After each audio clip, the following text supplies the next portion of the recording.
Well, had a little layoff here. I don't know if we can get right back into the pod. Do you guys feel like we know how to do this still, or to the same degree that we ever knew how to do it? Yeah, no, exactly. I think we just got to get after it, and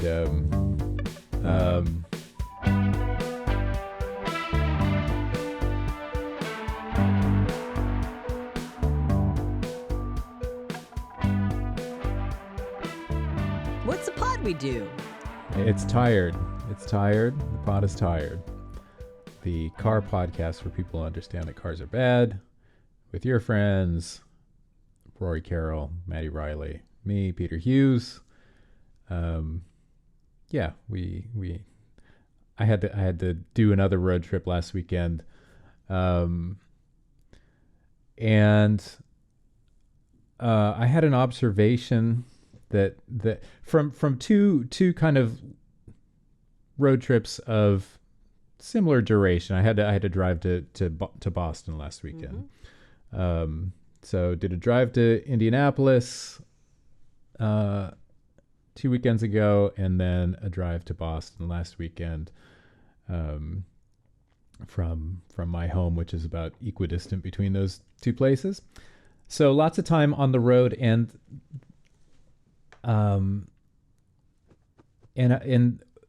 one of the things that kind of struck me the most about just those drives was how many Cybertrucks I saw. Huh. And just coming in the other direction. I don't think that this is because of the Cybertruck's wild popularity, because I think it's, as we've talked about, Cybertruck sales have kind of disappointed a bit. But I gotta say, it's purely because they are so fucking recognizable. I mean, when it's coming, it can be a quarter mile away and it's coming towards you, and yep. And it's unmistakable, that's what it is. So each time, I mean, I'm sure that I saw 10 times as many or 20 times as many fucking CRVs or right. or RAV4s or Nissan Rogues or whatever else.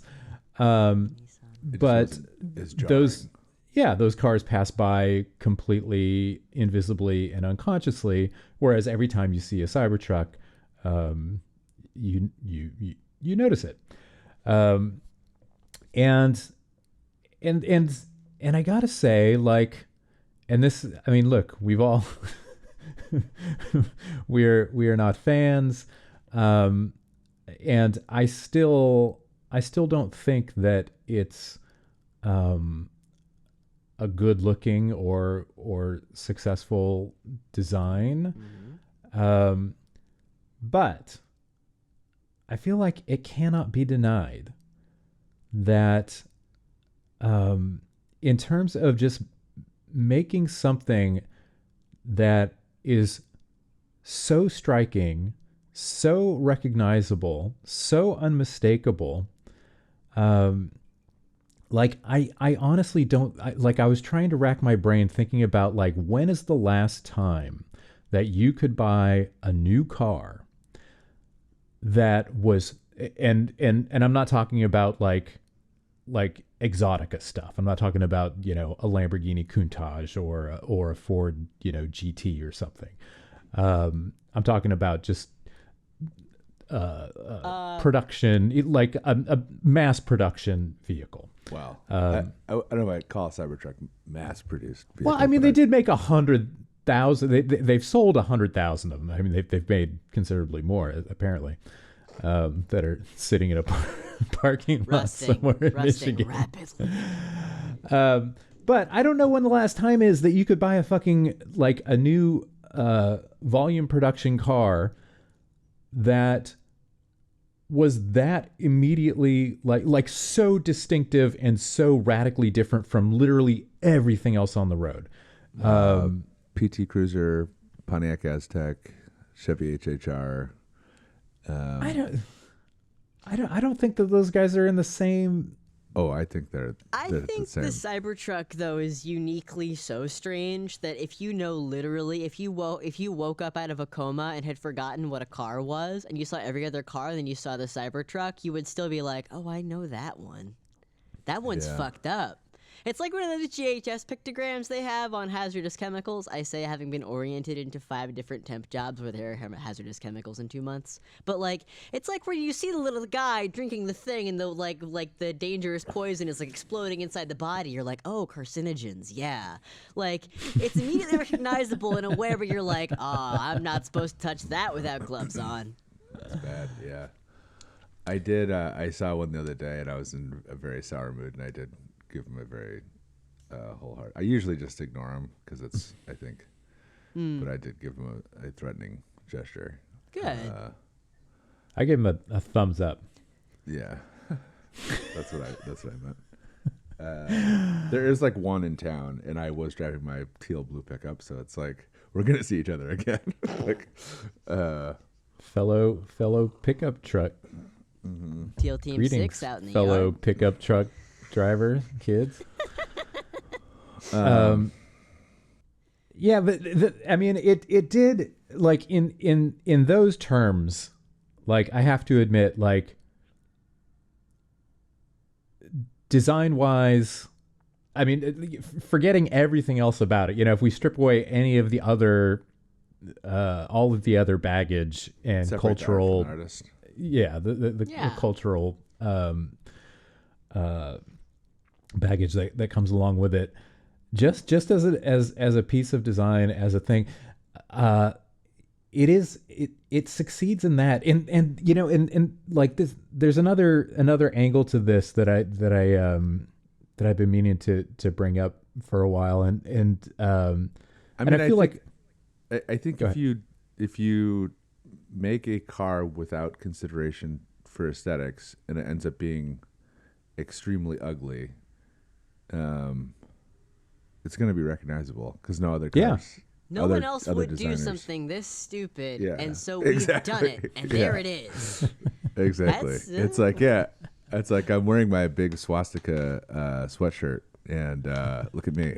I'm the only guy who looks like this for some reason. Well, haha. Yeah, I mean, I don't know that it's cool. I don't know that the swastika element is okay.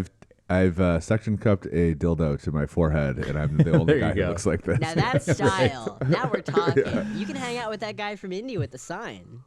You can both do it. Yeah. You can sync up. Mm-hmm. It'd be fun. The other thing, though, I mean, just and let me qualify all of this by saying like this is like the kind of rogue part of my brain, like arguing with itself, like basically like being like such a what's the word for a person who's just like always contradictory? Yeah, it's we're doing the contrary. Mary, quite contrary. Contrarian, you're a contrarian. Contrarian. Thank you. Yeah. So okay, nice work, we got it. Yeah, it's like the contrarian part of my brain, like rebelling against my own prejudices. But I do have to like give it an audience and a fair listen. And it's saying to me, to the part of me that fucking hates the Cybertruck, which is most of me. But I mean, like I say, like I think at some point when we were talking about this stuff, like a few months ago, like I said that like there is one Cybertruck that I see in town that is occasionally parked in this neighborhood that's like a really old, leafy, beautiful neighborhood that like looks like it could be out of the 1930s, in terms of just the houses and the trees and everything around it. And when that Cybertruck is parked there, like in the driveway of like one of these like old, 100-year-old houses, it does the thing, like it looks so genuinely anachronistic, that it's really startling. And I saw like there was a story that ran, kind of maybe like during the peak of the anti-Elon backlash, anti-Tesla backlash, where they apparently like the Tesla site started, like they kind of revised their Cybertruck marketing, and rather than it being like this really confrontational aggro whatever fucking Schwarzenegger thing that they were doing before, now it's presenting it in this way that is much more just kind of like it doing like traditional trucky things. But one of these images that it did the exact same thing for me, was just like, it was like a slightly overhead, like you're looking down a little bit on this truck, and it's just in a field, and maybe some cowboy looking lady is throwing like a couple of hay bales in the back of it or something. But everything about it, like it looked like an ad for, an F-150 from the 70s or something. But the disjuncture of the Cybertruck, like in that setting, like it did look like something, again, just completely anachronistic, and it looked like something from a sci-fi movie, like a prop, and I feel like if like that could be the intent, like that's if we're being generous, design wise, that it's not just to make this thing that is just radically ugly or whatever, but no, I think they intended it to be cool. Yeah. Well, I don't even know that this is cool, but it's just like it's striking in a way that like it does. I mean, I guess cool in the sense that it's like, oh, sci-fi. It looks like fucking Star Wars. It looks like the Millennium Falcon or whatever. And when it's in those settings, and again, like, and I think I said this before, it's like still, when you see it just like fucking driving around downtown LA or whatever, it still looks stupid as fuck. But there are those moments where it's like when it's in a setting that is not just like suburbia, or not, like a fucking mini mall or big box hell. But when it's actually in like a kind of bucolic setting, then it does pack that kind of like ability to startle that I think is kind of could be cool if it wasn't so if it wasn't so just like, I don't know. But here is, I mean, outside of value judgment, the fact is those trucks have cratered so hard in value that I think that they might be becoming deals. And also projecting into the future, looking like 30 years into the future, I don't know that there's another car, this is my hot take, from right now that will be more collectible in 30 years. Because 30 years from now, all of the, I mean, we all fucking hate Elon. We all hate everything. We hate the fucking world that we're living in, and the world that this has become. But like, I don't know. I think a lot of that is gonna fucking people will forget. It'll seem quaint, right? It'll seem funny compared to what we're dealing with in 30 years. I don't think that these cars will be operational in 30 years. First of all, I don't think they will be able to be driven. Fair point. But I also I think that the thing with the Cybertruck with me from a design standpoint, and we don't have to get too deep into it, but it is a frumpy looking car because the proportions ended up being bad. Like when it went from concept to production, it became proportionally frumpy and like sad looking, and I think like that's sort of. But I would actually. I mean, I would only push back against that to the point of saying that like I think actually the initial fucking concept was also pretty frumpy. Yeah, and but it ill proportioned. But yeah, it did get worse. Yeah, and I think like the bad thing, like the that to me is a bigger sin than any of the other considerations, like with it not working as a product or like it not whatever other ways that it's failed as a product. Like the fact that it also ended up just looking goofy is like it's like the one thing, like you're saying, is that it had like this shocking aesthetic value, and then it's like the actual product ends up looking like it kind of melted in the sun. Is like that's kind of a bummer. But the what was I going to say about the Cybertruck? Yeah, I don't know. I think it does have, to me, and one thing I've been thinking a lot about it is that it has a lot in common with the civilianized versions of the Hummer. So like when it was like it was it, and I think like timing wise, it has a ton of in common with the Hummer. So it's like the conception of those cars as like we're going to build a Hummer H2, H3, like a civilianized Hummer was like, okay, early 2000s into 9/11, and then all of a sudden you're like, yeah, this is a good idea. Like people are going to be way into these like military vehicles for the street. And then like by the time they actually hit the market, it was like the war was going very badly, and like people were like, oh, this is all of a sudden freighted with like a political meaning that like I don't want to be associated with. And like within a couple of years, the brand shut down.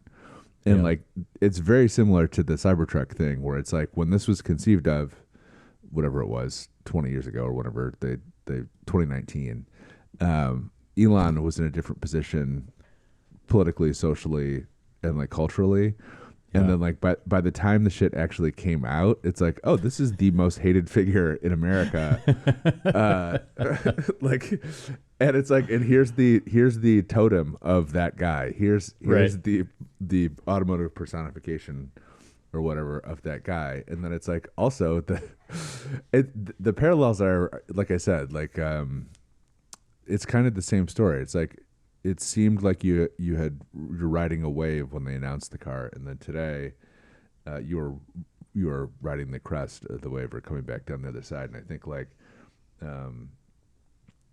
it's from a sales standpoint and from a cultural standpoint, it's like all of a sudden, just like those Hummer guys, you are driving the hated Cybertruck, and like people are flipping you off just for driving around. So like that's like there's a ton of articles out there about that. I think like I will say from an ironic standpoint, it would be a very funny car to own, just like a PT Cruiser or and I think like that's ultimately like the category of car.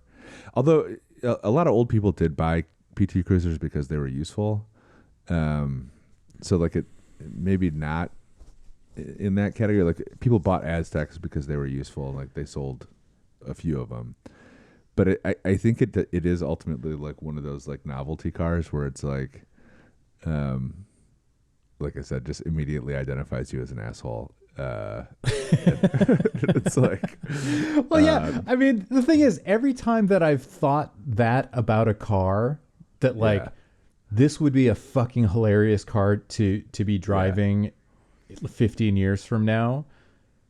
Those cars, like 15 years later, those cars are insanely like cult and sought after. I mean, the H2 is like that too. Like there are people now who like will only drive H2 and they buy whatever clean low mileage H2s they can find. And like, is that right? That's such a funny car to me because those cars were, I feel like, pretty ubiquitous when they were new, and I feel like they've completely disappeared. Yeah, completely.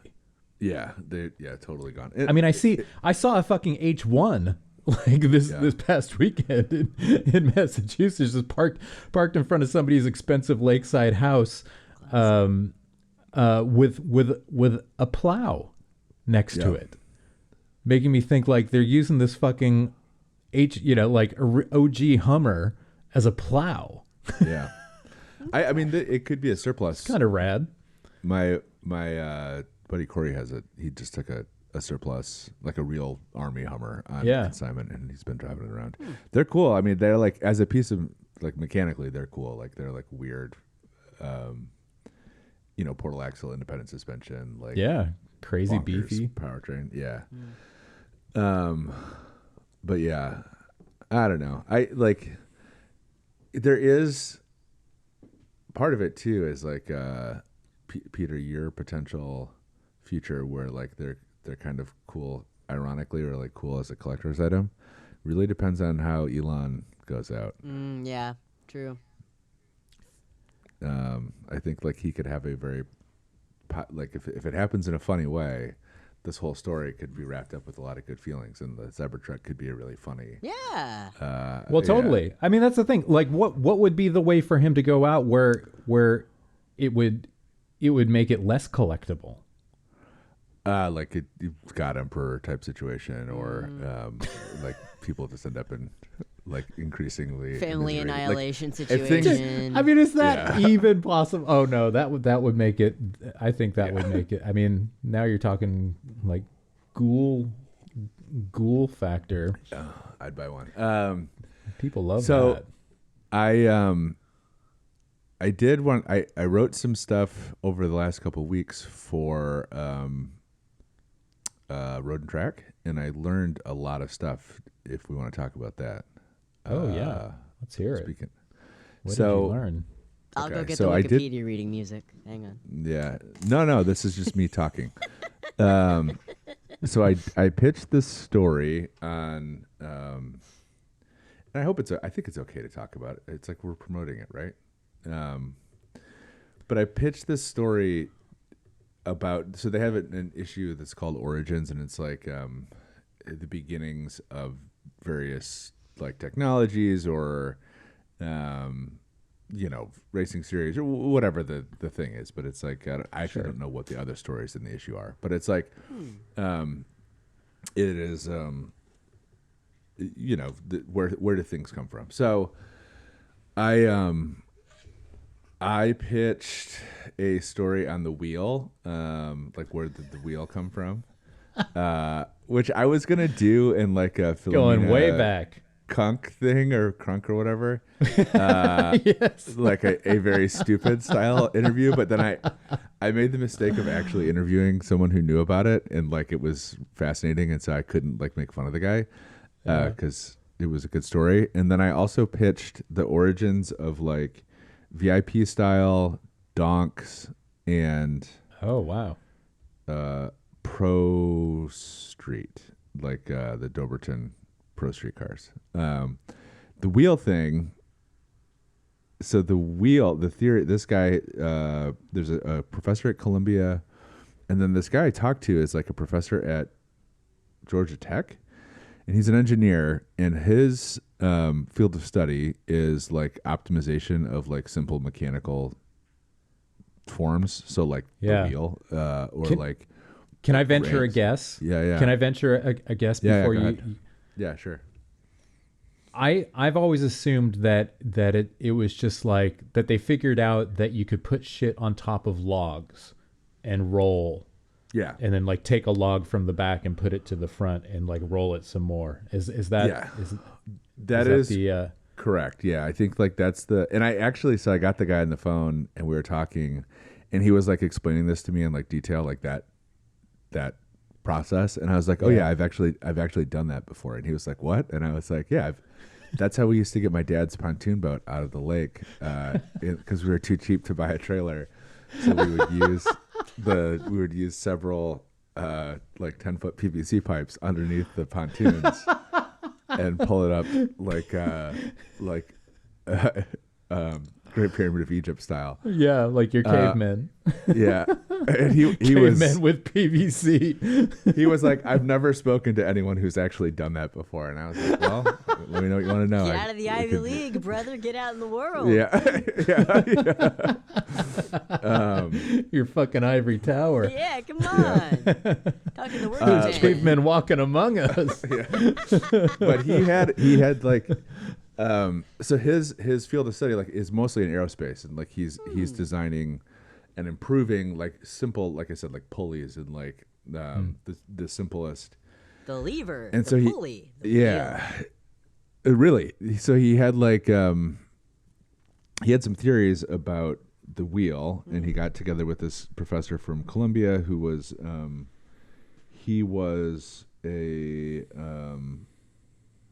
archaeologist, I believe, and he had some fossil records and some kind of like he had been trying to track, and he's got a whole book about the wheel, like the early wheel.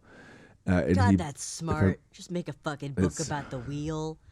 It's the wheel book, baby. He's cashed in. No, I think he's a tenured professor at Columbia, and I think that's also he does not respond to. Yeah, he does not respond to emails. So I think he's kind of halfway retired. Not everybody can be Professor Chomsky. It's fine. I don't respond to emails either. Yeah, me neither. Really.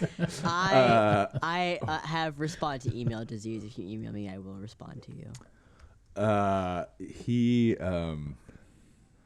trying to find the name of the book. It's called The Wheel: Inventions and Reinventions by Richard Bullitt. He also works at Columbia, so he may have been disappeared to a black site somewhere. Yeah, really. For saying the wrong thing. So maybe we shouldn't blame him for not responding his email. Maybe he's in Syria somewhere. He's been extraordinarily renditioned. He's been renditioned, yeah. By sitting in a park. Black bagged. Hate to see it. Always a possibility. Anyway, so his theory, based on the fossil record, is that maybe it's Albania or Romania. It's one of those Eastern European countries that there were copper miners pulling big boxes of copper out of the ground, and they started doing the log thing. You know, you get a piece to roll the boxes up, and then somebody on the team over time figured out that if you take the log and put a little groove in it, you can locate it on the box, and then it makes it so it doesn't move side to side. And then somebody else, presumably, or maybe the same guy, decided to put like a little half moon shaped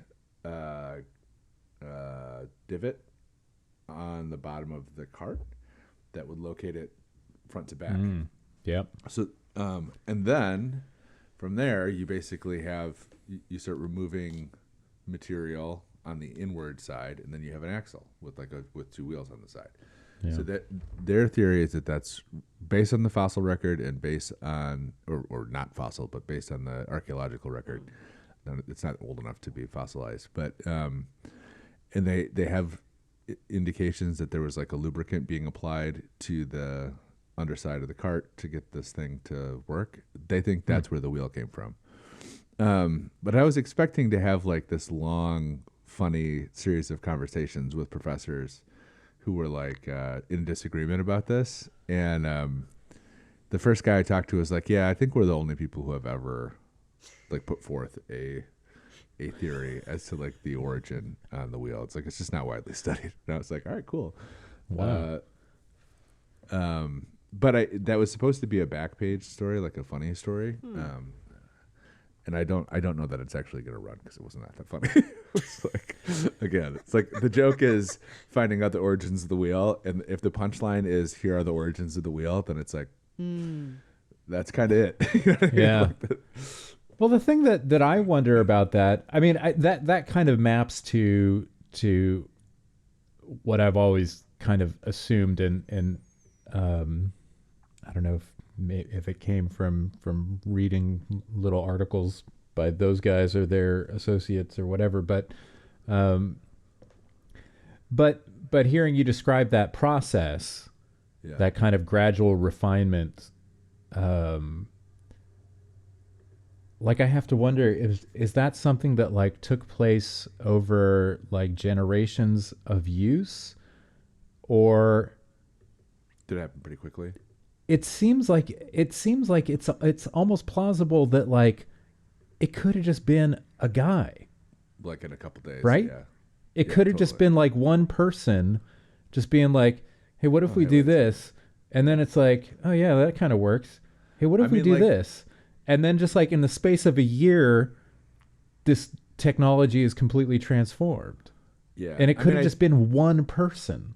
I think like that's kind of my experience, like building stuff and figuring stuff out. Is like it doesn't happen over 1,000 years. Like it happens over a couple hours. It's like it's like a light bulb moment. Yeah.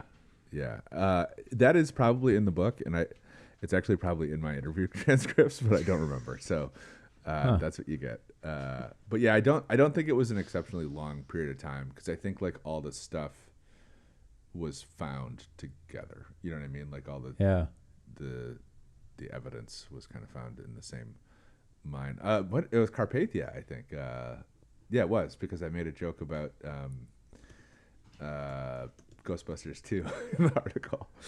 Have you seen this movie, Maddie? You're looking like you don't. You know what I'm talking about? Have you guys seen Ghostbusters 2? I probably not actually. I have not seen a Ghostbusters film. You haven't seen Ghostbusters?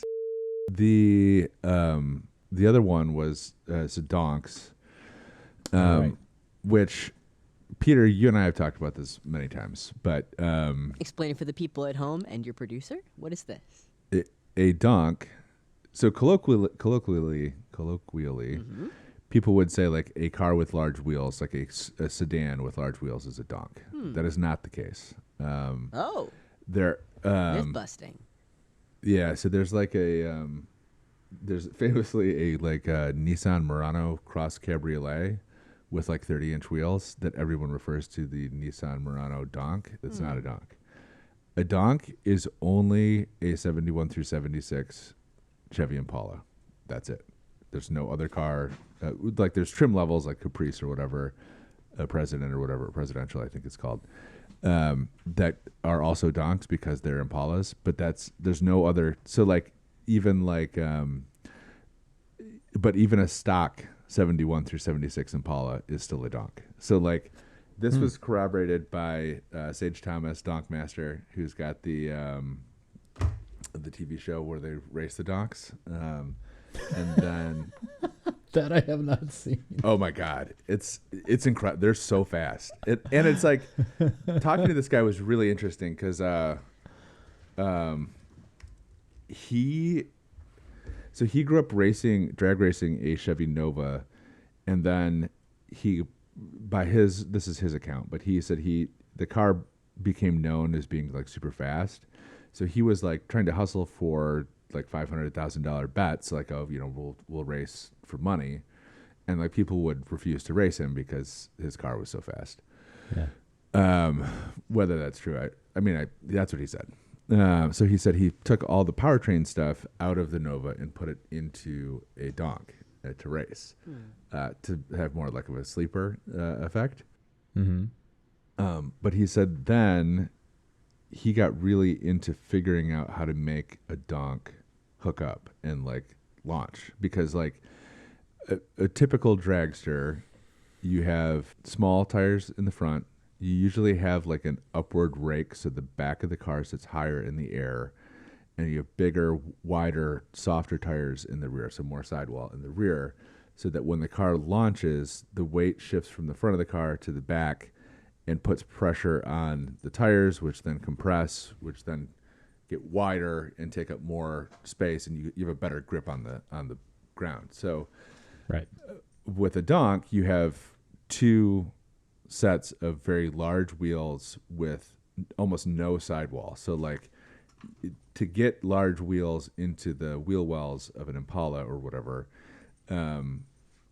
you necessarily have to use very small sidewall, which is like the height of the tire. Basically, it's like it's the the distance between the outside of the tire and the wheel, which is a totally different engineering problem than making a regular streetcar hookup. So like he spent a ton of time developing suspension to try to like get that weight shift and get the cars to hook up. And like now donks like on big like 25-inch, 24-inch wheels are like running like 9 and 10-second quarter mile times with like 2,500 horsepower. And like, well, what was the so I mean the original thing of putting the big wheels on them. Yeah. Oh yeah. This is where was that originally an aesthetic choice or did that have like some drag racing advantage? No. It's aesthetic. So, but this is where it gets crazy. So Ron Baugh, who we should have on someday, is like a really close friend of mine. You met Ron, right, Peter? Or you've talked to him? I've never met him, but I talked to him for the Mike, the story about Killer Mike's. So Ron is from Atlanta. Impala. Yeah. Ron's from Atlanta and knows Mike. So they grew up in a similar neighborhood, but I don't think they knew each other growing up. But like one year I went to SEMA and Mike texted me and was like, "Hey, are you at SEMA?" And I was like, "Yeah." And he's like, "Go find my friend Ron," and like immediately ran into Ron. And we've stayed close since then. But he's in LA. He's like, I think he's at Wheel Pros, which is like part of the Hoonigan Death Star now. And he's like a wheel fitment genius. So like the ability to like look at a set of wheels and like the suspension and driveline of a car, and then be able to calculate in your head like how much those wheels are going to poke or how close they are to fitting in the wheel well is like it's an art. Like it's an incredible skill set, and Ron's like the best at it that I know of. But he got these skills or started getting these skills when he was so I started looking for the origins of this style of big wheel car. So like if a donk is a 71 through 76 Impala, any other car with big wheels is just a big wheel car. So it's like the way I think Sage Thomas explained it to me was like a G body with big wheels, that's a G body with big wheels. A B body with big wheels, that's a B body with big wheels. A donk is a 71 through 70. Like it was like right. I mean, go ahead. Yeah. Well, I was just gonna say. I mean, our introduction to this was the magazine from the mid aughts, Donk, Box and Bubble. Yes. And when I say we, I'm talking about my my Exit House bandmates. Inspired a song called Donk, Box and Bubble. But what we learned from that magazine was basically what you're talking about, Rory, is that the donks are and our understanding was that the donk was kind of like the original big wheeled car, but that specifically refers to those 70s Impalas. The box refers to 80s Monte Carlos, which were boxier. I mean, it was kind of like it's the 80s G body GM, but the Monte Carlo kind of took what had been like a kind of fluid 70s design language and made it a little bit smaller, but also more angular, kind of crisp, kind of ironed it a bit. So that's a box, and then a bubble was the early '90s, really round Impala. That's mostly correct. The one, this is from Sage. The one, so you're right. The bubble is the bubble cars, like Mike's car, the '96 Right. Impala SS, or a Caprice. But Sure, the same diff. box is specifically 77 through 91. Yeah, you're right. No, you're right. 100%. Yeah. That's the box. Yeah. Okay. But yeah, go ahead. But also it's the kind of thing where and I mean you can be Pedantic. Yeah, exactly, about this stuff, or you can just kind of like at some point it's like language does what language does, and I feel like in the general usage and general parlance, for most people, donk has kind of become or became at some point kind of an umbrella term for whatever the specific origins of it, that then became the umbrella term for all big wheel cars. I tried to make that case to both of the guys that I interviewed. Yeah, they weren't having it. They were not having it. Yeah, they were like fuck you. Yeah, it is like one of these like interesting, and it's like I think it's one of those things too that like people have been mad about for a really long time, and they also like they were both complaining about Donk Box and Bubble magazine. Interesting. Like using that term to like perverting the term. Yeah. But magazine still around by any chance? No, it can't be. No, I talked. How long to did that, it last?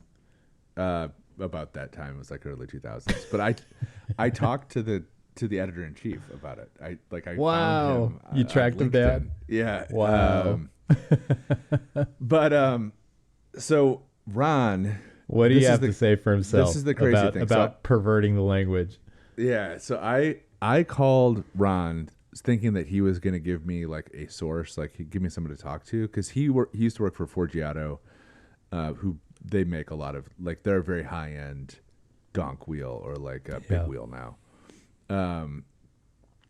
And I called him thinking like he would point me in the direction of somebody, and he's like, dude, you are not going to believe this, but he's like, I think I was there. Like, I think I saw this happen, like the inception of big wheels on cars. And I was like, okay, like there was a moment, but it's like, all right, like, what are the odds that like this guy who is my friend, who I've known for 10 years and I was like, all right, I'll hear him out. Yeah. So he said that when he was at UCLA, he'd planned to go to architecture school, and then was advised. Then he was like, "Oh, maybe I want to get into cars," and then was advised to get into the automotive aftermarket because like that's where everything was happening at the time. This is like early 2000s, and so he went and like begged his way into an internship at this company. I want to say it's like Agnelli. I want to say it's Agnelli. And it was like these 3 like older black guys who were like all jazz musicians, who like owned this little wheel company. And he's like, they were the coolest guys in the world.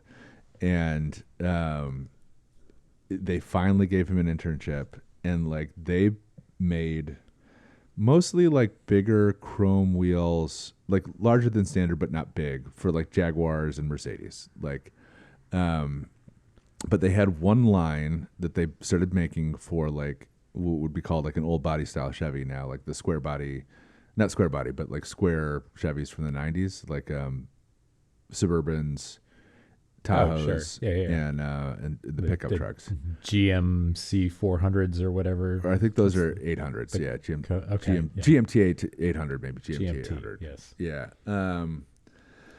So they started this line of wheels called Laced, and Laced was their truck wheel, and they were really wild looking. Like you can still find them. But the specific wheel was the Laced Hang Time, and it was a chrome wheel, 20 inches and up, and it had these like plastic protrusions, so like they would stick out from the side of the wheel, like a chrome plastic clip-on thing. But he's like, we started seeing them, like they were designed for trucks, but there was this shop in Atlanta called Big Chrome, and he's like, they started ordering them and then sending us pictures of them, like mounting them on bubble Impalas.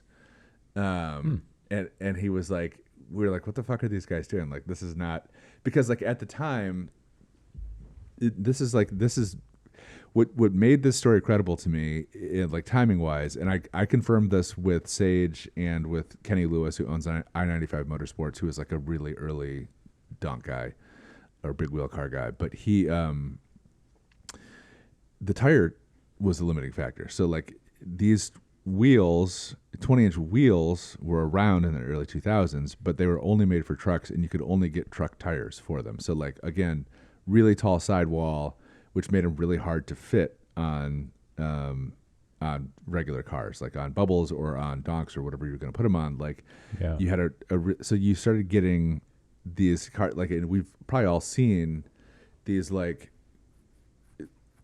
Chevy sedans that are lifted like a pickup truck. So like, you see like the frame dangling down below, or like the axles dangling down below, but it's like, that's what you had to do. Right. So like the early style of big wheel car were all like that. But he said as tire companies realized that there was a market for bigger wheels, they started developing lower profile tires that would then allow them to fit underneath. So like, it was this whole, and like all these guys were there at the time. They all saw it happening. And like Ron was like, one of the early, like noticed it really early. And then these guys were building, like Kenny Lewis, the I-95 guy, was like, I would put Jeep straight axles in the front of cars. Like I was mounting a Jeep straight axle, like for listeners, a straight axle is like a truck axle that's one piece effectively. They're better for off-roading, and they're more durable, but they make the car handle a little bit rougher. And they also have like crazy vibration problems. So like you can be going down the road and look at like a harmonic vibration called death wobble. Like even modern Jeeps do this. And it shakes the whole car. It's really scary. It's not a big deal, but it's scary. But he was mounting those axles in the front of Impalas to get these big wheels underneath. And then over time, like I said, tires caught up, wheel companies caught up, and then people started building suspension kits for those types of cars. So like would relocate the A-arms and relocate the spindles, which is like the actual piece that holds the wheel hub onto the car, and allow you. So like now the whatever state of the art best donks or best big wheel cars are almost sitting at like a stock ride height. So you're seeing cars with like, and there was like a period too, like during the high riser days where like it was like a total weapons race to get to like, okay, we need to get a 30-inch wheel. Okay, we need to get a 30-inch wheel where the body of it is acrylic and like they're transparent. Like that was the arms race, and like that has calmed down. And so now like the thing is like 26, 24-inch wheels, but they mostly tuck under the fenders. They don't require, like those cars all required a lot of cutting and a lot of like fabrication to get that look. But today they mostly tuck under the fenders, stock fenders, and they're still huge wheels and they still look really big. But, and I hadn't even noticed this, but like the trend now, like I said, is roughly stockish ride height, but like a really nice tucked look with a huge wheel. So like the cars that are now being built, like I-95 and Sage's shop, are like Riddler award winning level, like so Riddler is like the biggest custom car award in the world. Like their showpieces, their art, they're not like cars really. Yeah. But like the underbodies are all painted. Sometimes the underbodies are like gold plated. They're like, it's a totally very high end. Like they're taking two cars, I think, to or one car to the Rick Ross car show, which is like a huge car show at Rick Ross's house. They've won Best Donk 2 years in a row, and they expect to win it again. But those cars are like hundreds of thousands of dollars in customization, and like they're really cool though. Like it's like, what's it going to take to get a fucking Donk onto the lawn at Pebble Beach? Time. It's inevitable. I mean, these cars, like, it would not be like the cars that they're going to take to the Rick Ross show. Like, it would not be out of place as far as like the quality of the restoration, the quality of like, and it's cool too because like I remember in the early 2000s, like there was a huge trend toward like modernizing interiors. So they got the interior and put like modern Corvette seats in or like video screens in. That. It looks so bad. And now they have like the trend is like an OEM plus. So it's like 60s style interior with like with like little touches of modernization, like a little bit better stereo or whatever, but it still looks correct. Like it looks like a 70s style interior. Much cooler.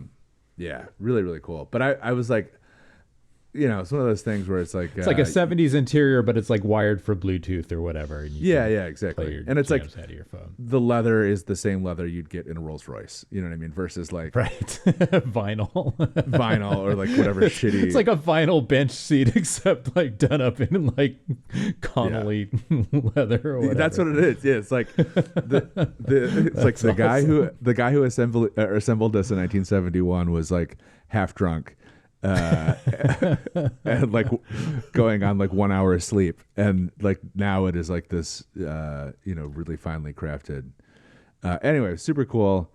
I love talking to those guys, and it was like, man, like it's one of those things where it's like I have some removed from it. I've always kind of appreciated the cars, but like now it's like, man, I kind of want, it's like I can't do that, like I can't but it's like sure you can. I could see the appeal. But so that was cool. The VIP thing. Go ahead. I'm just curious. Like, where were that original thing? Miami. Where it was Miami. Where guys were originally. Yeah, so getting those wheels and putting them on. Okay, interesting. Yeah, so the Ron's shop that he was talking about was in Atlanta, but it spread really quickly, and like the style came into its own in South Florida. Like that was a Miami thing, and like Donks had been a thing in Miami prior to the big wheel thing. So like all the elements, like candy paint, the interior stuff, like that was all there prior to the big wheel thing. But the big wheel thing was just like technology enabled. It was like when the tires and wheels came out, like that's what they started doing. Yeah. But there was a DVD series called East Coast Riders that was put out. One of the guys, I forget the guy's name, who's a rapper, but he would host the show. Like he would go to donk shows and like shoot video and like create these DVDs that then like got circulated at the time, and like that's what made it a national phenomena. Like and it was largely an East Coast South thing, and then like when YouTube came out, like it got bigger and like grew. And the thing that you were talking about with the early cars, where they had like some sort of like protrusion, like going out from the from the wheel. The hang time. That kind of reminds me, about like the slabs stuff in Houston. Yeah. Was that like an evolution of that maybe? No, or was these that its are own, like, does that have its own origin story? It's a totally different thing. The slab thing in Houston, those were wire Daytons, right? That you could get from the factory for I think 1 year from Cadillac. So there's the body of the wheel is wire. It's like a heavy duty steel rod, and it's stainless steel polished. But Cadillac offered them for a year, I think in '83, and then like dealers hated them because it's like they would get all dirty and like it would be really hard to keep clean and like hard to maintain, so they canceled them.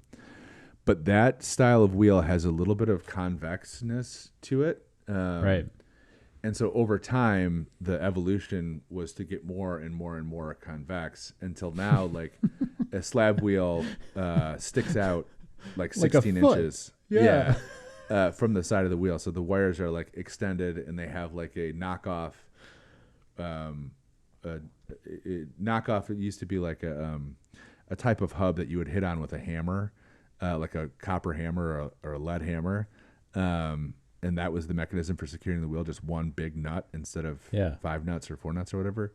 But they have a knockoff style piece on the end of them that like rotates like a blade almost. But that's the slab style. But the hang times are totally like they're very chunky and they're very like solid. Like like they're really a weird looking. There's nothing like them today. Like there's no one's making a wheel like that today. But it was also like you'll like when you see them from the early 2000s, you'll remember like, oh, like Cadillac had an OEM style wheel that was kind of similar. Like there were a bunch of people like it's like a really heavy chrome wheel, which is just not in style anymore. But yeah, it was really cool. I love talking to those guys. Yeah, that's interesting. Go ahead. The other thing that makes me think of is just you're talking about wire wheels. Like it'd be interesting to chart the disappearance of the wire wheel and especially of the AirSats kind of wire wheel cover. Yeah. Because that was like a totally fucking standard like kind of faux luxury accoutrement in like the 70s and even into the 80s. And it was part of that whole kind of aesthetic of like, you know, vinyl roofs and also white wall tires, you know, and you know, when kind of European kind of cars and design like became trendy and you had the kind of like blackout trim instead of chrome and black wall tires instead of white wall tires, that became like this very potent kind of set of signifiers. But the thing with you know those wire wheel hubcaps that were just fucking slapped on everything from a fucking Cadillac Seville down to a fucking Chevy Cavalier or a Ford Tempo or whatever. They're just like the plastic. You could go and buy them at the auto parts store and just slap them on, and they always looked so cheap and so bad, so shitty. But it's just wild, like how. I mean, I wonder I got to think that like maybe like late 80s, early 90s Chryslers still came with. I mean, you could probably still get them on like a Dodge Dynasty in like 1992 or something. Yeah. But I have a hard time locating them past that. I think that was one of those trends that was just like a Euro thing where it was like, okay, MGs had wire wheels. Like a lot of British sports cars had wire wheels because they were lighter and like more sporty or whatever. Yeah. And then it just became like a vaguely Euro thing that got applied, like you said, to everything. Well, it was also I think that it's actually less that and more that it kind of harkened back to like 20s and 30s cars, you know, it had that kind of like, you know, it's like, it's like a Duesenberg or something. Yeah. You know, it's like pre-war, like, you know, the time of class and elegance. Yeah. That we were all pining for in the 70s. I think the really the death of the hubcap entirely, like as a thing though, is like in the mid 90s, late 90s, I would say, like steel wheels were not available. Like they started their exit and like it became alloys became the thing, or like aluminum wheels, like regular, like no car, unless you I don't think there's anything you can order with steel wheels. It's like pickup trucks, like work trucks you can get with steel wheels still, but I don't think you can get anything else. Actually, no, I don't know. Because like the Land Rover steel wheels are aluminum. They just look like steel wheels. Oh, is that right? Yeah. I know that like I'd actually be curious about that because Like maybe a Nissan Versa. Yeah, I was going to say like Patricia's old Civic, which was an '07. Yeah. That had steel wheels with plastic wheel covers. You know, I think there's a lot of there are still cars that you can get. I don't think where so. It's like a plastic wheel cover bolted to his. I don't think so. I think in the last 10 years, I think that's done. Have they just gone to aluminum? Really? Yeah, I can't think of any because there's no cheap cars anymore. So like there's no like I bet if you go to a Kia dealership, a bunch of those cars, or a Hyundai dealership, a bunch of like if you look at like a base model, I don't think so. I don't know, man. I think okay, so let's see. Let's just do it real quick since we're here. So like this I think they're still around. I think steel wheels are still around. I don't think so. So the K4 at the low end of the market. Kia K4 is the cheapest car Kia makes, right? Yeah. Pull it up. Pulling it up. Okay, K4. Oh God, it's doing like in my area. Fuck you. God damn it. I know. It's really dire. Okay, build. Here we go. Okay, Kia K4 LX, cheapest car they make. View features. Just not even. Man, they got a lot of stuff on these cars.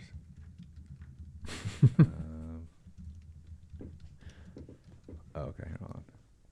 Exterior trim. It's the base price, that K4. 21,000. Wow. Let's see. Solid value. That's a lot of cars. Can I get wire wheel hubcaps on it? Can I get a vinyl top? Can I get white walls?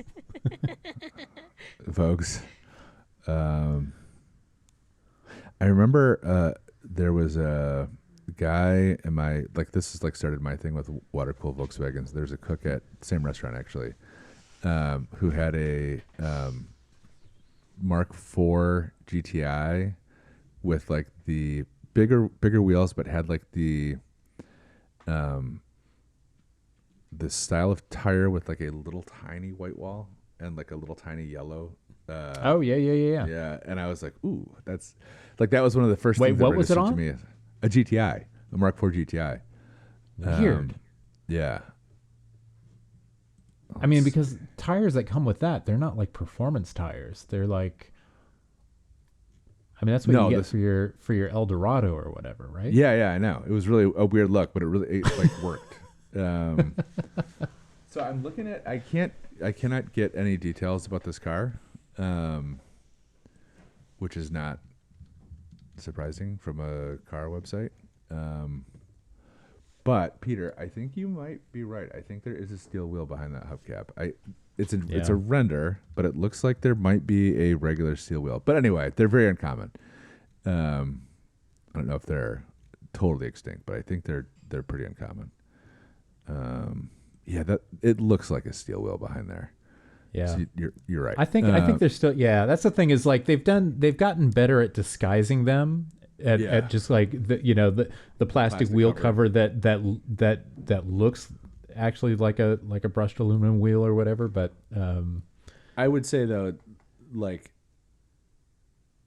they're even on a car like a K4 or whatever, like the odds of you seeing one at a dealership on steel wheels they're probably not a high volume. Like most of those cars sell in the mid range. Anyway, we were talking about the wheel cover. So do you want to talk about what's the other one?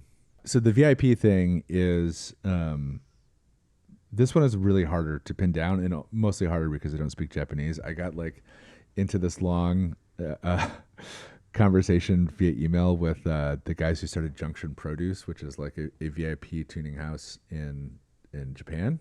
They were like really early on the scene. So wait, just what are you talking about when you say VIP? Yeah. So VIP is like a full-size Japanese sedan, lowered in on like big mono block wheels. So wheels without spokes, usually like solid wheels or close to solid wheels. They are in America popularly associated with the Yakuza Mafia, which is not real. That's just something that American weebs made up. The VIP thing is an easy way to think about it is appropriating like AMG style tuner stuff to Japanese and like reinterpreting it for Japanese cars. So like they would see like 80s Mercedes that were tuned by AMG, so like the body kits and the wheels and the stance, and then try to replicate that for their own cars in Japan. And I think like the early explanation for it was that they were kids who were driving fast cars, sportier cars in the 80s. They were getting harassed by their local cops, and they were like, we want to build something that's still cool and fun, but that does not draw as much attention. Right. And like that is the so they came up with this VIP, which is like also called bipu in Japanese, which is just like I forget what it's called, but it's like when you pronounce a Japanese or it's like a phonetic pronunciation, like an English VIP. word. Yeah. So it's like VIP to VIP to BIP and then to Right. bipu. Right. But they're it's a really interesting trend because like over time it has come to incorporate these like so again like the original cars were very low key and it was an effort to make the car more comfortable. So like you'd see like a ton of like quilted vinyl or quilted fabric interiors. You'd see like wood The tables. doilies. Tables like brought into the inside of the car. And like Now, were these like Toyota Crowns? What are we talking about here? The early ones were all Nissans. So like Nissan, I want to say Cedrics, like luxury cars, but not Crowns because Crowns were expensive. Like now, you know, you can do like a lot of early VIP style cars are Crowns and like are real luxury cars, but like a lot of them were Nissans. And then it like over time has the cars have begun to look more sporty and like have like a more stanced look. So tons of negative camber, the wheels kind of poke out in the back, and like body kits and like even like getting away from like the original like understated like black and silver paint to like now having like graphics and like it's really kind of evolved into something else. One of the guys I was talking about was like an early VIP builder in the States and like really, according to him and some other people, kind of like was responsible for that style catching on briefly in the US. And he's like, I was like, well, what happened? Like why aren't you seeing these cars as much anymore? And he's like, well, basically people got too obsessed with like the stance thing and the camber thing and the cars became undrivable. And like, so like in the States, like in Japan, you can ride around with like massive negative camber because the roads are all nice. They maintain their infrastructure. But, in the States, he's like, it's fucking impossible. And he's like, he's like, most of my VIP customers now just build Overlanders, because they're more comfortable to drive around. It's like, fair enough. And then the last one for this was Pro Street, which is like, I have been obsessed with these cars. Like one of my very first writing jobs was writing for Worldwide Auctions, writing auction descriptions, and they were selling this car called the Doberton Nova, which is like this guy, Rick Doberton, East Coast, New York, built this car. And it was like, this in those days, I would get like a file of like, here's some photos, here's some magazine articles, like here's the VIN, and then like you have to figure out how to write, you know, whatever, 3,000 words about this car, 5,000 words about this car. And this car came across at my desk, and it was like it would always happen on weekends. It would always be 3 a.m, and I'd be like hopped up on Adderall and like trying to like power through these descriptions, but then I would get distracted. Like a car like this would come across and I would get distracted and spend like 3 hours researching it. And it was like, this car was one of those things where it like, well, I'll do it chronologically. So Pro Street came from, like, there was a style of car in the 70s called Street Freak, which was like a Mustang, Camaro, Chevelle, whatever, with like some touches from real world drag racing. So like, but they were meant to go fast in the street, you know, stoplight drag cars, like kids making cars to be fast, like in their hometowns. Sure. And like over the course of the late 70s, the cars started getting more and more extreme, and then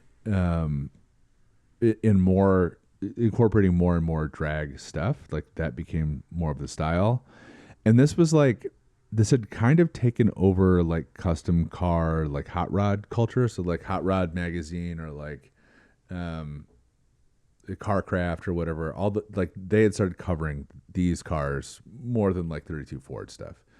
But the innovation where these like shifted from like the street freak style, which were generally too like kind of tall and like gangly, like set up for drag racing, to Pro Street, was they started installing narrowed rear axles. So like shortened axle in the back, and then like extreme tub. So like a tub is when you cut the fender out inboard of the wheels so you can get more tire underneath the car, but going inward. So like a flare, like a rally car, like you know, you could build, or like the Lada, like the tire goes out from the inside of the car and like pokes out, and like you can cover those with fenders or whatever.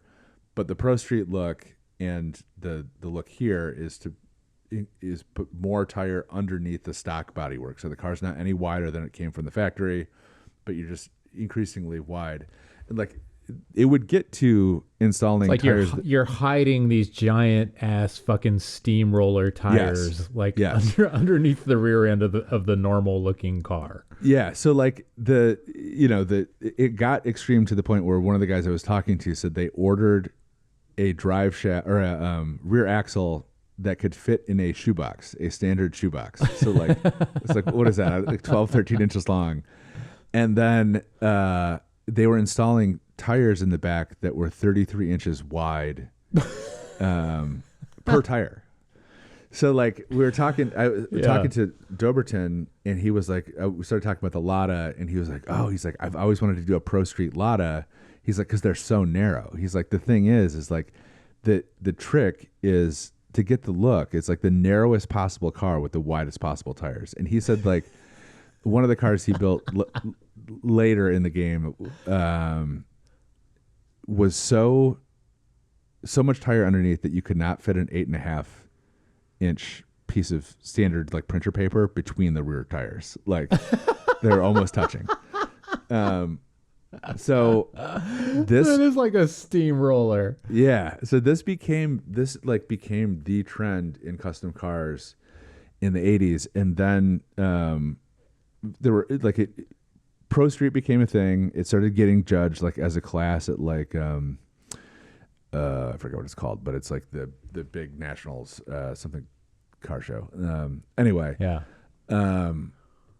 The Hot Rod magazine sponsored it, and it was like anyway, that became the trend. And then Doberton brought this Nova to Street Machine Nationals. It was called the Carcraft Street Machine Nationals, and like everybody freaked out. Like it changed the entire look of every custom car. Like every high-end custom car was like, okay, now we got to build a car like this Nova. It was like 454. The part of the thing is like having a huge blower like sticking out of the hood. So it's like, oh yeah, a massive blower, but also 2 turbochargers and nitrous. Like so it's got a giant supercharger and turbochargers and nitrous. And it's like it's like cars that like real perverts would sketch in their notebooks, like as a 12-year-old. And it's like, It's almost like the Rat Fink car, but like more outrageous. Like, but then rendered like in real metal. And the cool thing about this is like these guys were not like today. This would be like, oh, I spent $1 million at 10 different shops or whatever. All these guys were building the cars at home. Doberton has like a speed shop, but he was building the car himself. And then there's another guy, Matt Hay, who built the trend became taking like front wheel drive. Like Hay started with a Cutlass Sierra, like like a sedan, family sedan. Yeah. And did the same thing, like swapped it to rear wheel drive, massive tires, big supercharged motor, and then he built a really cool Thunderbird that is now like it's been a Hot Wheel 7 times. Like the mold of it, they keep re-releasing it with different colors. Like it's such a wild looking car. Oh man. But Doberton in the late I think 86, I want to say, brought a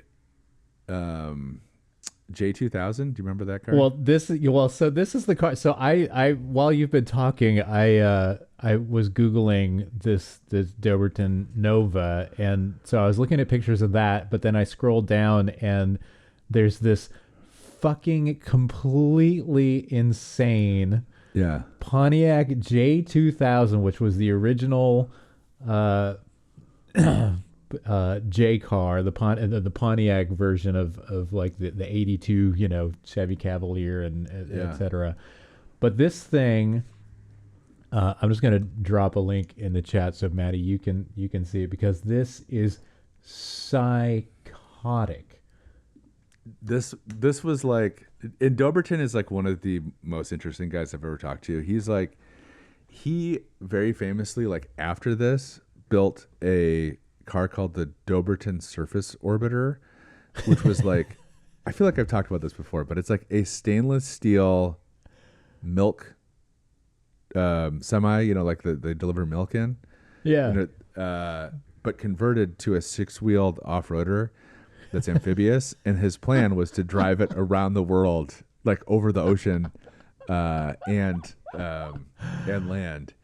And he was like, man, he's like, I never would have guessed that I'd be a guy who's married 3 times, but he's like, I've ruined 3 of my marriages, and he was like, each marriage I can tie to a very specific car project that ruined it.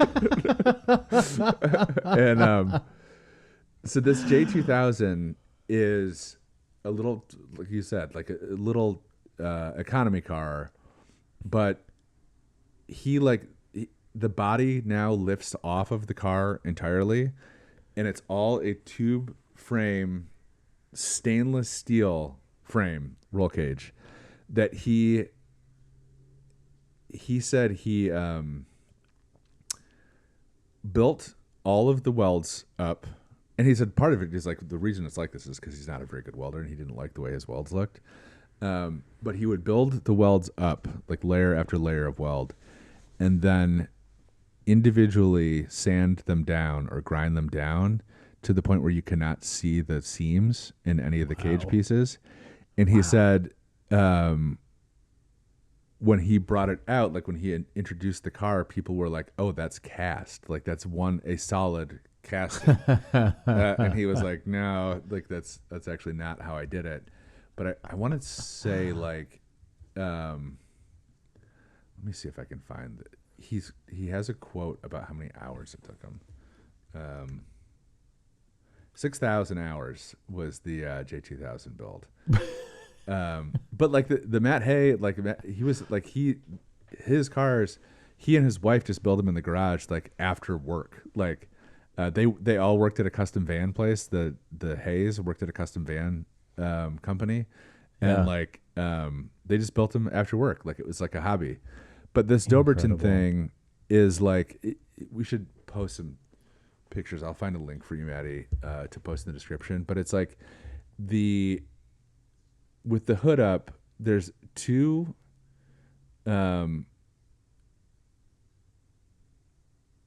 let's see, 2 might be conflating. Anyway, there's a really cool detail on the hood, like on the intake manifold, where the intake manifold would be. the routing of the nitrous lines are like perfectly squared. It's insane. I don't like it. It's like I don't even recognize this as a car engine. It's so just like bizarre, and I mean, I've never seen anything remotely like this. Yeah, it's so wild. So I guess he brought this car out to a show the first year without any kind of rear suspension at all. So he would just air the tires down to like 4 psi and drive it that way. Yeah. And he got docked points because like according to the rules you needed to have a rear suspension. And so he like called the show organizers, the judges, like the technical guys, he was like, okay, I understand I got docked for not having suspension. Can I use a leaf spring suspension in the back? And they're like, yeah, of course. He's like, can I use springs in the back? And he's like, yeah, of course. And he's like, okay, what diameter did the springs have to be? And they're like, you can use whatever diameter, whatever springs you want to bring. Like, it just needs to have suspension. And he was like, okay. And so he showed up the following year with valve springs from the inside of an engine. Yes. So that it technically had rear suspension. But which for listeners, if you can't picture a valve spring, I mean, it's like an inch in diameter, basically. It's like, it's the size of a baby carrot. But that's amazing. Yeah. So he,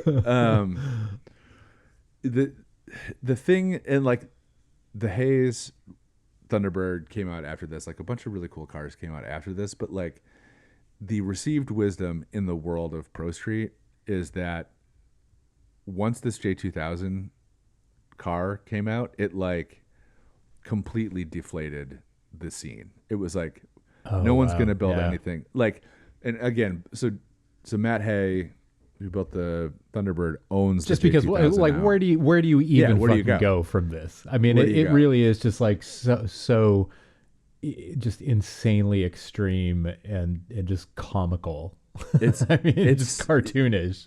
Yeah, it's so over the top, and it's like, it was like part of this is like part of the money behind this, and like where this started going was like these cars were a way for performance parts companies to like showcase their stuff, like say drag racing stuff, like real drag racing stuff. So they would start giving these guys parts and like safety equipment. It's like, how can you tack as much possible shit? But like with the J2000, it was like every single piece and part of the car had been so thoroughly overdone that it was like people were looking around like, well, how do you top that? Like, how do you like, and at this point too, like these guys were designing their own superchargers, like designing, like it was like, like with everything else in cars and motorsports, it's like, starts off as this like fun grassroots thing that everybody can kind of participate in, and then somebody ruins it for everybody by doing way too much and like going so far above and beyond. I mean, it's like the fucking, it's like the Porsche 91730 of like Pontiac it's like a J car.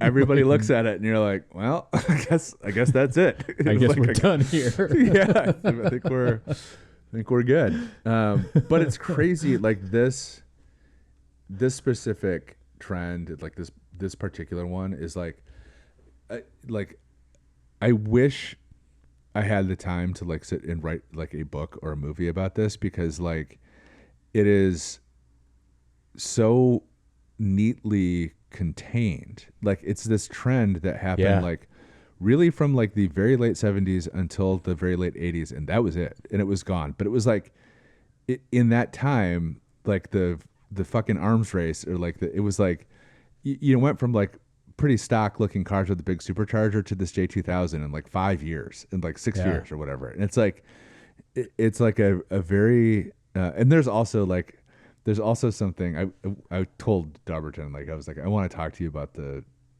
surface orbiter. Like I need to have that full story, because like that is a real life ruining project. Like,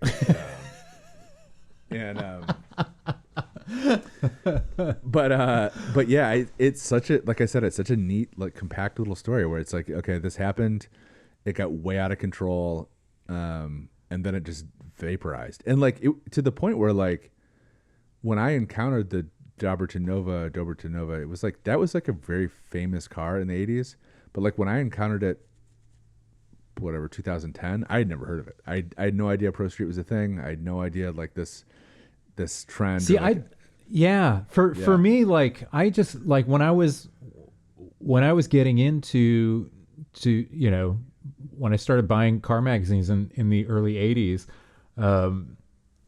and I would kind of like I would pick up a hot rod or something just because I would just once I got the bug, I was just like picking up whatever else just to see, and I wasn't really like into just kind of hot rod culture particularly, but I was hungry for more, and so occasionally I would grab like a maybe buy an issue of Hot Rod just to kind of delve into it and see what it was all about. But it was all these cars, and I didn't even real. I mean, it would be just like it would be like a mid '70s Nova that somebody had bolted a gigantic ass blower on and huge rear tires and painted like with crazy airbrush flames or whatever, and that was kind of, it was much more that than like your 32 Fords or anything else, and then but it just I guess I didn't recognize that the significance of that was like I just thought that's what this was, but I didn't realize that this was kind of like a temporary blip in the culture that would just kind of exhaust itself so quickly. Yeah, it's really, it's like I said, it's really fascinating, and it's like I said, it is the part of it that's interesting to me is like how quickly it escalated, where it's like like you can see like the early like the crossover cars where it's like, okay, is that a street freak or is that a Pro Street car? And then it's like, okay, the first couple Pro Street cars look so, like you said, they look like custom cars of the era, and then it's like whatever, half a decade later, it's like, okay, here's this fucking spaceship that's like totally unrecognizable as a vehicle. And like I guess the part of it too is like the J2000 is not a car you can get in and drive. Like you can drive it, it's drivable, it runs and drives, like it moves, but you're not going to drive it cross country. Like you're not going to or even like to get ice cream or something. No, it's too insane. But I mean, is it even like a dragster? Like, is it competitive? No, they don't race them at all. Okay, so it really is just like a showpiece. Yeah. So that's the thing with these cars is like that's really funny. They are theoretically rocket fast, like rocket. Yeah. They have all the stuff, they have all the power, but they do not race them at all. They are purely aesthetic expressions. Like they're not for racing. Wow. Yeah, which is that to me is like the I didn't get into this in an article because I only had like 1,500 words, but I think like the interesting thing about car customization is like these things, like these types of trends can, like modifying a car can be like, I put bigger tires on it so I can go off-roading or whatever, but it can also like become a thing where it's like a distinct vernacular of like artistic communication, if that makes sense. So it's like and then like people who are in the practice of building these cars are responding to each other, are responding to a certain set of rules, are responding to like a language, or like I said, like a vernacular where it's like operating with it, but like it can become, it can transcend this like modifying the car for the sake of gaining capability, and like Right. become like these cars aren't drivable. They're not useful as a car. Like, you know what I mean? Like, this is a pure artistic expression that has no relationship to driving. It's completely divorced from its original function. Yeah, purpose. Yeah. And but in this way, I mean, yeah, no, the way you just described it is completely accurate. And I mean, I'm just still tripping balls on this J2000. I mean, it's just because this was just, I mean, it's, the thing is, like, the body work from the outside, like, I mean, obviously it's lowered and the wheels are tucked underneath and it's got like this big kind of hood scoop, but the body itself is mostly unmodified. Yeah. Right? I mean, just like the exterior lines of it just looks like a Pontiac J2000 hatchback. Yep. But what's crazy is that the entire front end of the car is like a giant clamshell hood that tilts forward to reveal the engine bay, and then the entire rear, like from the firewall back, that entire thing is hinged at the rear and just like tilts up to like that, like the doors don't even open. Like the way you get into the car is just like, I guess, climbing under the body when it's tilted back. But also just like this engine bay with, everything is chrome. Yeah. And it's stainless. It's polished stainless. Insane. Yeah. And it just like when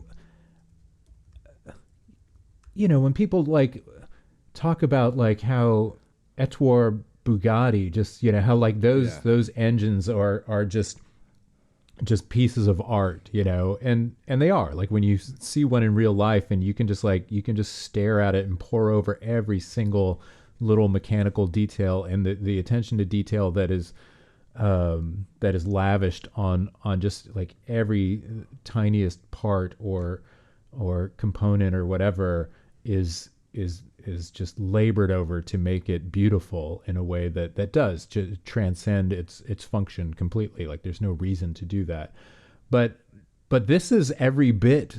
Yeah. I mean, this is that, but like taken to this just completely comical degree. The Bugatti is like, okay, we're building this car, but it's like a car that someone's going to own and use, like a right. This is like, what if no one has to? Yeah, it's like right.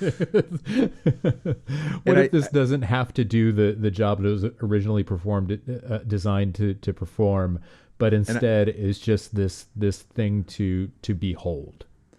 And that's, I think like that's the interesting thing.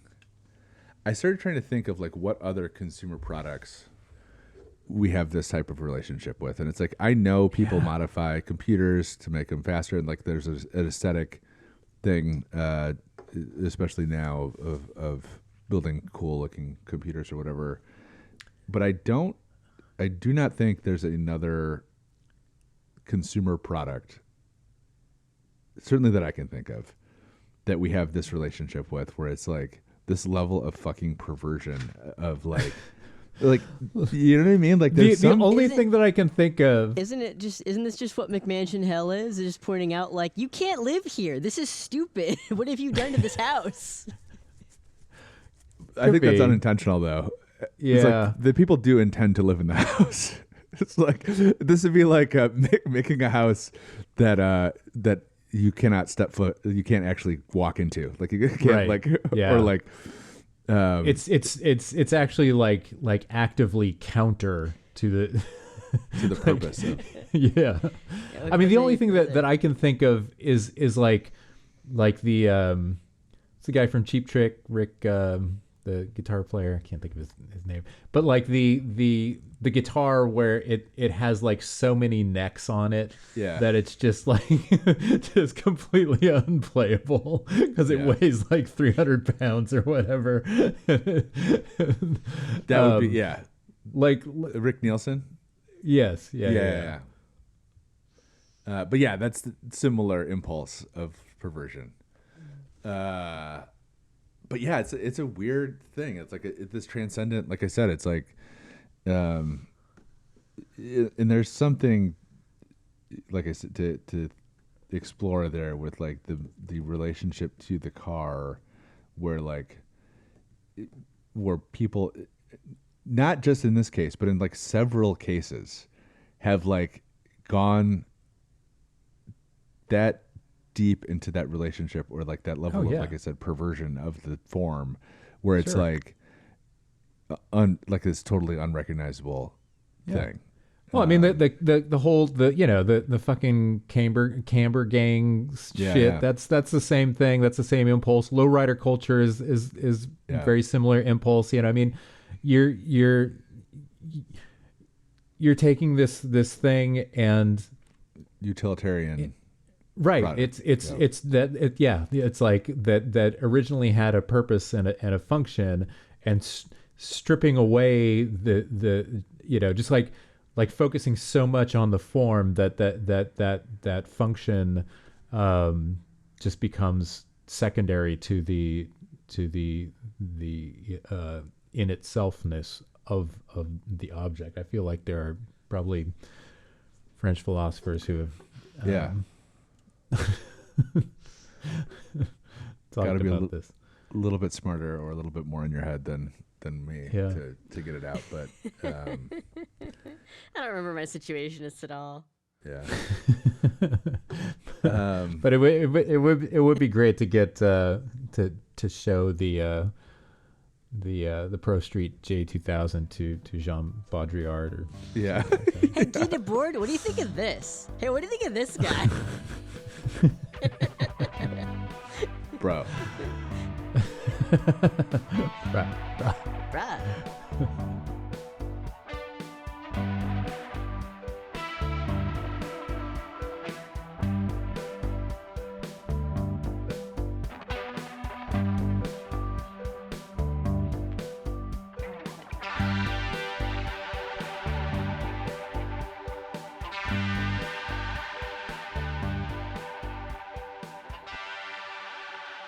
Cool.